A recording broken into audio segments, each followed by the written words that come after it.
लो जी पाकिस्तानियों, फिर एक बम पाए, फिर पेट्रोल बढ़ गया। भाई हम तनकीद नहीं करते, फिर आप लोग कहते हो कि तनकीद ही करते रहते हो। आज आपको कीमत बढ़ने के फवायद बताते हैं। ये पेट्रोल की कीमत बढ़ गई, इसका फायदा क्या होगा। हाँ, चाचू ने हमारा फायदा सोचा है भाई। पेट्रोलियम की मसनूआत बढ़ने से एक फायदा तो ये होगा कि लोग ज्यादा पैदल चलेंगे ना। पैदल चलने से पेट्रोल की भी बचत होगी, मोटरसाइकिल की भी बचत होगी, और पैदल चलना सेहत के लिए मुफीद भी है। तो अस्पताल के चक्कर भी कम काटने पड़ेंगे, वहां खर्चे डॉक्टरों की फीसें नहीं भरनी पड़ेंगी।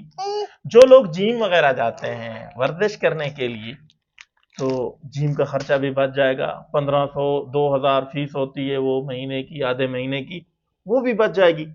तो ये चाचू ने और हुकूमत पाकिस्तान ने मेरा और आपका फायदा किया है, परेशान ना हूं, इसलिए इंजॉय करें इसको। तो ये बात आपको ठीक लगी, आप इत्तेफाक करते हैं, अब मैं तनकीद नहीं करूंगा, ठीक है जी। अभी जुमे के बाद भी मैं कुछ लोगों के साथ बैठा था, वो यही कह रहे थे कि आपकी वीडियो नहीं आई। पहले तो आप हर बात पे तनकीद कर रहे होते हैं, लगता है तनकीद कर कर थक गए, तो मैं वाकई थक गया हूँ, इसलिए इंजॉय कर रहे हैं हम इसको। मोटरसाइकिल मेरी तो मैं भी दिखा देता हूँ, खड़ी है, ताला लगा हुआ है, इंशाल्लाह पैदल जाएंगे, वर्जिश भी होगी, सेहत भी ठीक होगी, और बहुत सारे अखराजात भी बचेंगे।